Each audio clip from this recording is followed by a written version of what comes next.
HL भ्रष्टाचार व 12 साल के वनवास को 76 करोड़ के नोटिस। सरकारी जेबीटी टीचर आनंद घनघस ने किए बड़े खुलासे। पूर्व की कांग्रेस सरकार को बताया भ्रष्टाचार का बड़ा जाल। पूर्व सीपीएस रामकिशन फौजी पर लगाए 5 लाख रु लेकर नौकरी देने के बड़े आरोप। कहा, मुझे जेपीबी टीचर लगाने के नाम पर लिए फौजी ने 5 लाख रुपए। कहा, मैंने आंदोलन को देख किया था इस भ्रष्टाचार का खुलासा, जिसके बाद मेरी प्रिंसिपल ने पूर्व सीपीएस रामकिशन फौजी, कृष्णा पंडित व हुड्डा के कहने पर रचा षड्यंत्र। 2013 में झूठे षड्यंत्र रचकर मुझे टर्मिनेट व सस्पेंड किया। 12 साल बाद मुझे कोर्ट से न्याय मिला और मैं निर्दोष मिला। कहा, ट्रायल के दौरान हुआ सब खत्म, सुसाइड का करता था मन। आप फौजी समेत 140 लोगों को भेजे 76 करोड़ रु मानहानि नोटिस। कहा, कोई संविधान व सिस्टम का गलत फायदा उठाकर किसी को ना फंसाए, इसलिए भेजे नोटिस। एंकरिंग। भिवानी में एक सरकारी जेबीटी टीचर आनंद घनघस ने पूर्व की कांग्रेस सरकार पर पैसे देकर नौकरी देने और फिर उस भ्रष्टाचार को उजागर करने पर 12 साल प्रताड़ित करने के बड़े व गंभीर आरोप लगाए हैं।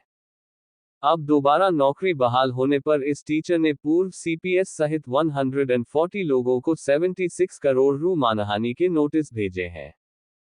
वो 2 आनंद घनघस ने बताया कि वो हरियाणा पात्रता अध्यापक संघ का प्रदेश अध्यक्ष था। 2011 में पूर्व की कांग्रेस सरकार में जेबीटी शिक्षकों की भर्ती निकली तो उन्हें महसूस हुआ कि बिना पैसे दिए नौकरी नहीं मिलेगी।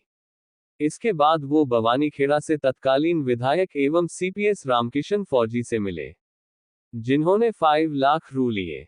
उसके बाद उसे यमुनानगर जिला में ज्वाइन करवाया गया। आनंद ने बताया कि इसके बाद दिल्ली में अन्ना आंदोलन शुरू हुआ तो उसने भी अपना ये भ्रष्टाचार का मामला उठाया। बाइट आनंद घनघस, जेबीटी टीचर। वो 3 आनंद घनघस ने बताया कि ये पूरा मामला उजागर किया तो पूर्व सीपीएस रामकिशन फौजी ने मेरी प्रिंसिपल जो कांग्रेस विधायक कृष्णा पंडित की ननद थी, को कहकर मेरे खिलाफ झूठे मुकदमे दर्ज करवाए, जिसके बाद मैं 9 साल टर्मिनेट और 32 महीने सस्पेंड रहा। इस दौरान कोर्ट ट्रायल में परिवार में कुछ नहीं बचा। सुसाइड करने तक मन करता था, पर न्यायालय ने न्याय किया और मैं निर्दोष पाया। बीते दी 11th of March को मुझे दोबारा ज्वाइनिंग मिली। बाइट आनंद घनघस, टीचर। वो 4 टीचर आनंद का कहना है कि अब मैंने पूर्व सीपीएस रामकिशन फौजी व उसके भाई सहित 140 लोगों को 76 करोड़ रु मानहानि के नोटिस भेजे हैं, जिसमें कई कांग्रेस नेता, शिक्षा विभाग के अधिकारी व कर्मचारी तथा कुछ उस समय के पंचायत प्रतिनिधि हैं, जिन्होंने उसके खिलाफ हलफनामे दिए थे। आनंद का कहना है कि ये नोटिस इसलिए भेजे हैं कि भविष्य में कोई संविधान व सिस्टम का गलत फायदा उठाकर किसी को गलत ना फंसाए। बाइट आनंद घनघस, टीचर। वो 5 आनंद घनघस का कहना है कि ऐसे संकट में कोई भी सुसाइड या सरेंडर ना करे, बल्कि लड़ाई लड़ना ही विकल्प है। और लड़ाई लड़ेंगे तो कोर्ट में बैठे भगवान रूपी जज न्याय जरूर।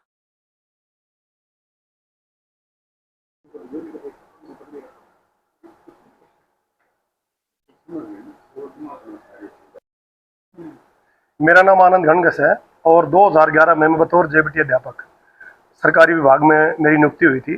और मेरी नियुक्ति जब हुई थी तो उस वक्त मैं भी भ्रष्टाचार का शिकार हुआ था। उस टाइम के तत्कालीन सीपीएस श्री रामकिशन फौजी, जो हरियाणा सरकार में बतौर मंत्री थे, उन्होंने मुझसे मेरी नौकरी के बदले 5 लाख रुपए मजबूरी वश मुझे इतना मजबूर कर दिया कि इस तरह का माहौल बनाया कि मैं 5 लाख रुपए मुझे देने पर बहुत से लोगों ने शायद दिए होंगे, क्योंकि कांग्रेस का जो चरित्र था और जो का एक सिस्टम था वो ऊपर से नीचे तक भ्रष्ट था।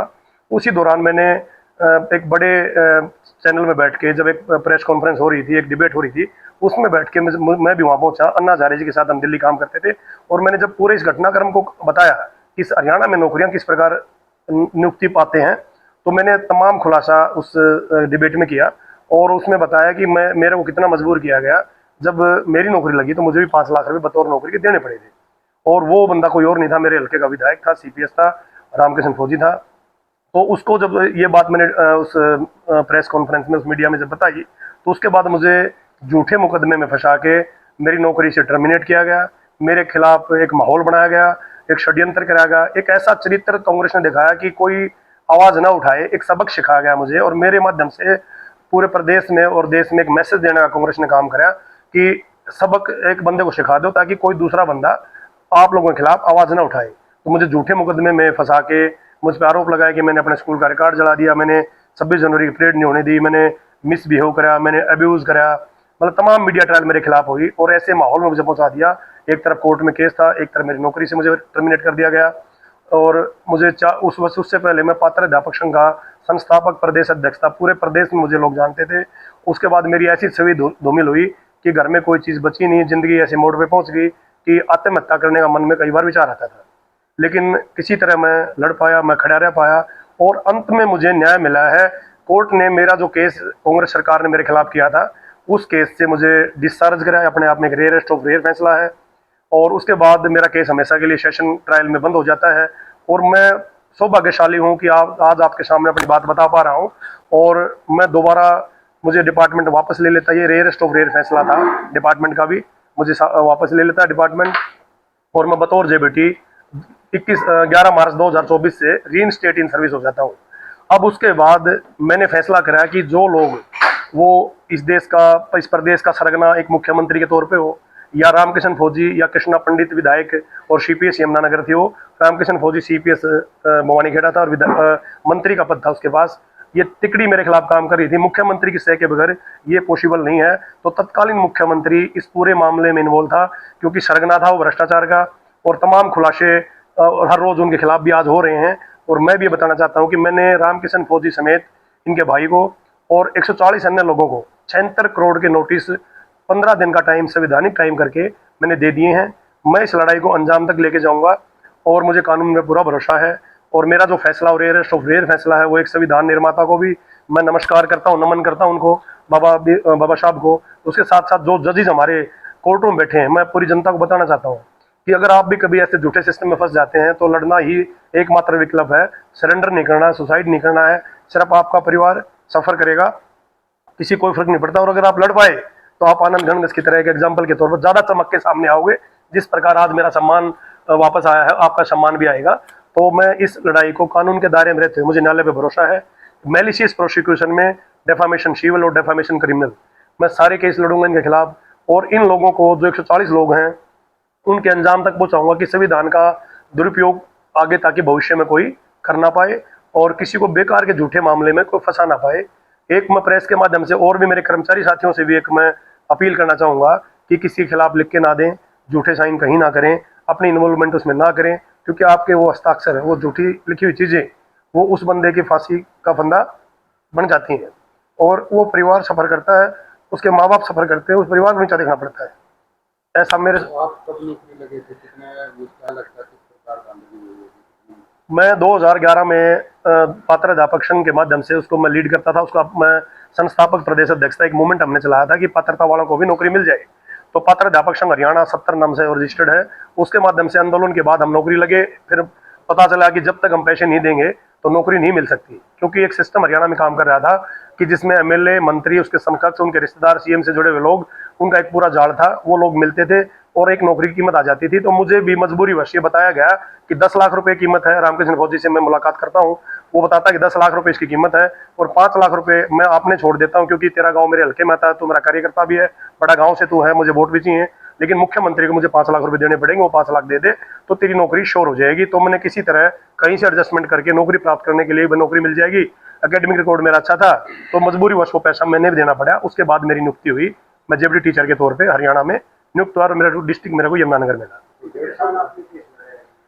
उसके बाद 2012-13 में जब मैं मूवमेंट शुरू होता है, तो मुझे वहाँ का जो स्टाफ था, मैं जो कर्मचारी थे, उसमें जो मेरी प्रिंसिपल थी वहाँ की, वो श्रीमती सुनीता त्यागी जी थी। वो सुनीता त्यागी जी यमुनानगर की जो विधायिका थी, श्रीमती कृष्णा पंडित जी, वो सीपीएस थी, वो उसकी सगी देवरानी थी उसके परिवार से। वो पूरा रामकृष्ण फौजी और कृष्णा पंडित के इशारे पे, मुख्यमंत्री के इशारे पे, वो पूरा तंत्र मेरे खिलाफ खड़ा हो जाता है। 8-10 पंचायतों को इन्वॉल्व करते हैं, प्रस्ताव पास करवाते हैं, हर अधिकारी कर्मचारी से लिखवाते हैं, और सारे डॉक्टर्ड दस्तावेज तैयार करके 199 नंबर FIR 2013 मेरे खिलाफ दर्ज कराई जाती है, और झूठी जहाँ 3 बार मेरे खिलाफ जांच कराई गई, और मुझे मेलाफाइड गिल्टी होल्ड करा के मुझे टर्मिनेट कर दिया गया। और इसके बाद मैं 9 साल टर्मिनेट रहा हूँ, 32 महीने में सस्पेंड रहा हूँ, और अब जाके मुझे न्याय मिला। 11 मार्च 2024 को मैं फिर जॉब में आया हूँ। ये अपने आप में एक संविधान की ताकत है, एक न्याय है, एक न्याय के प्रति बढ़ता हुआ विश्वास है। और मैं तमाम जजों को नमन करता हूँ जो भगवान के रूप में कहीं ना कहीं बैठे हैं। तो 150 लोगों का नोटिस भेजा, किसी से कोई बात हुई है? मैंने 150 लोगों को नोटिस भेजा, अभी किसी का कोई जवाब नहीं आया है। 15 दिन का सभी को समय दिया हमने। 15 दिन का एक संवैधानिक दायरा होता है, कानून का मामला होता है, जो कानून के दायरे में रह के ही मैं लड़ाई आगे भी लड़ूंगा। वो 15 दिन मैंने इंटीमेट कर दिया कि 15 दिन में आप ये कर लीजिए, आपने गलती करी है और आप ये नहीं करते हैं तो मैं मैलिशियस प्रोसिक्यूशन में डेफामेशन सिविल और डेफामेशन क्रिमिनल, और इसके अलावा भी अगर कोई मेरा फंडामेंटल राइट का रिवोक करने का कोई भी ऐसा केस होता है, उसके लिए मैं सुप्रीम कोर्ट, हाई कोर्ट के वरिष्ठ अधिवक्ताओं से बात करके, मेरे जानकारों से बात करके वो तमाम चीज़ें मैं करूँगा। और एक मैं चाहता हूँ इस माध्यम से एक ऐसा एग्जाम्पल सेट हो कि भविष्य में किसी को झूठा ना फंसाया जाए, किसी के परिवार को बर्बाद ना किया जाए। और मैं सभी साथियों से भी कहूँगा कि वो बेकार में किसी को कभी भी ना लिख के दें, यहाँ तक ना पहुँचें कि अगला का जीवन तबाह हो जाए और हम तमाशा देखें।